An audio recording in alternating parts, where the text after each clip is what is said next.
नमस्कार, मेरा नाम माधुरी गुप्ता है, associate professor in political science. मैं बीए सेकेंड ईयर का फर्स्ट पेपर पढ़ा रही हूँ और उसमें हम अमेरिका का संविधान पढ़ रहे हैं। हमने अमेरिका की संघीय प्रणाली, शक्ति पृथक्करण का सिद्धांत, नियंत्रण एवं संतुलन देख लिया था और आज हम पढ़ेंगे अमेरिकी राष्ट्रपति। तो अमेरिका का राष्ट्रपति के जब हम जिक्र करते हैं तो हमारे मन में अनायास ही विचार आता है कि ये कितना शक्तिशाली पद है, और इसीलिए कहा गया है कि हेनरी ने कहा है कि उन शक्तिशाली व्यक्तियों में Jefferson, Jackson, Lincoln, Theodore Roosevelt, Wilson और फ्रैंकलिन डी रूजवेल्ट ने भी, जिन्होंने इस पद को धारण किया, इस पद को अत्यंत शक्तिशाली कार्यपालिकाओं में से एक बना दिया। जो अमेरिका का संविधान है उसमें राष्ट्रपति के विषय में केवल इतना ही लिखा हुआ है कि कार्यपालिका शक्ति राष्ट्रपति में निहित होगी। और संविधान निर्माताओं ने जब इसका निर्माण किया था और ये लिखा था, तब उन्होंने कभी नहीं सोचा होगा कि इन थोड़े से शब्दों में जो राष्ट्रपति के लिए लिखा हुआ है वो आगे चलकर विश्व में कभी इतना शक्तिशाली पदों में से होगा। और इसीलिए लॉर्ड ब्राइस के शब्दों में कि आज राष्ट्रपति का जो पद है विश्व के लौकिक पदों में सबसे महान है। इसी तरह से कहा जाता है कि यूरोप के कुछ तानाशाहों को छोड़कर अमेरिकी राष्ट्रपति का शासन का सबसे अधिक शक्तिशाली अध्यक्ष है। इसी तरह मुनरो ने कहा कि अमेरिका का राष्ट्रपति का पद अद्भुत संस्था है, और बेयर ने भी कहा है कि अमेरिका का राष्ट्रपति आधुनिक संसार में सबसे अधिक शक्तिशाली संवैधानिक पद का है।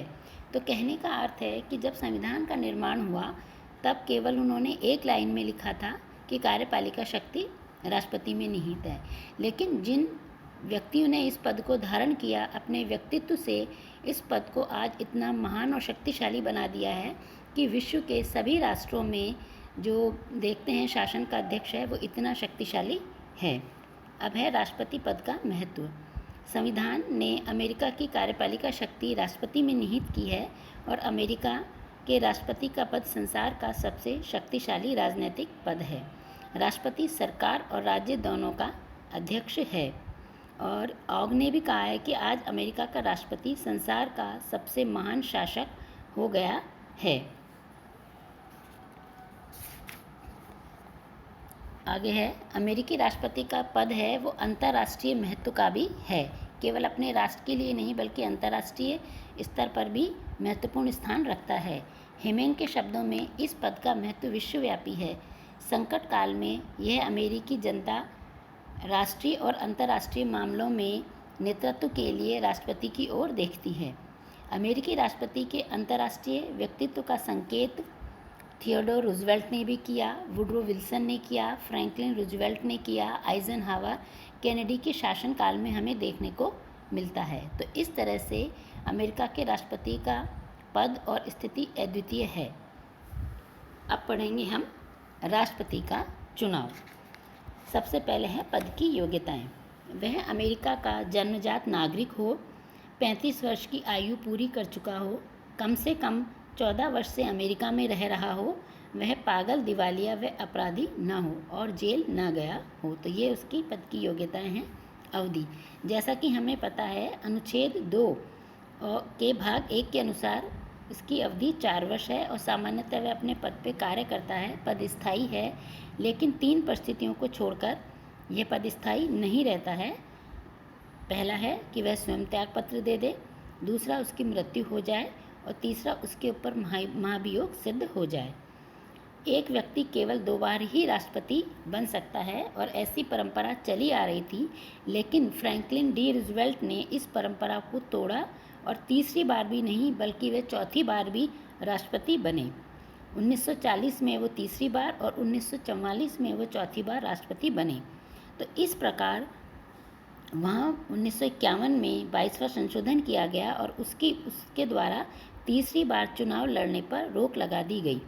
वेतन और सुविधाएं की बात करें तो उन्हें काफ़ी मात्रा में वेतन व सुविधाएं प्राप्त होती हैं, और वेतन व भत्ते अन्य सुविधाएं निर्धारित करने का कार्य कांग्रेस करती है, लेकिन जो उसके कार्यकाल से पहले उसको कार्यकाल के अंतर्गत घटाया नहीं जा सकता है। अगर परिवर्तन करना होता है तो राष्ट्रपति पद के ग्रहण करने से पूर्व होता है और जो वार्षिक वेतन है वो कर मुक्त नहीं है। उन्मुक्तियाँ, उसे पद पे रहते हुए अनेक उन्मुक्तियाँ प्राप्त है।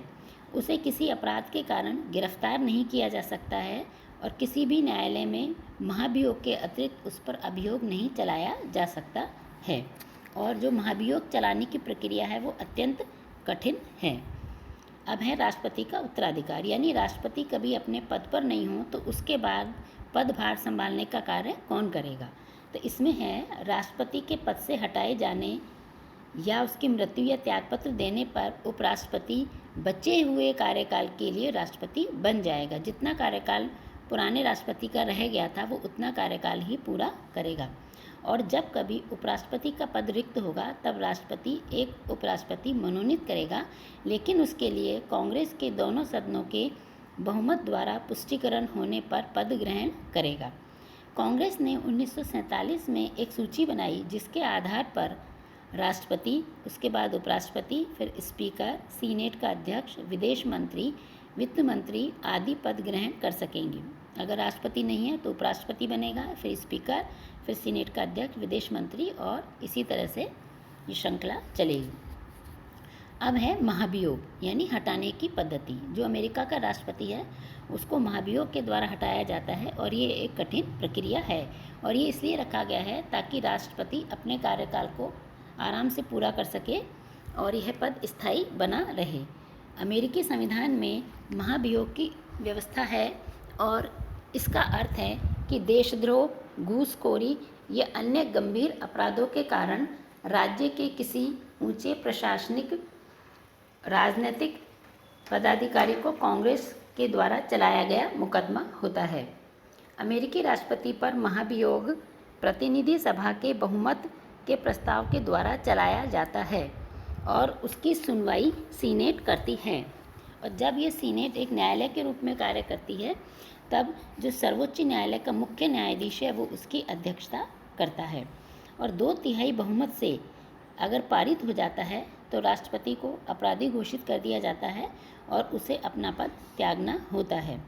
और अगर अपराध गंभीर हो तो फिर उसके बाद में न्यायालय में मुकदमा चलाया जा सकता है।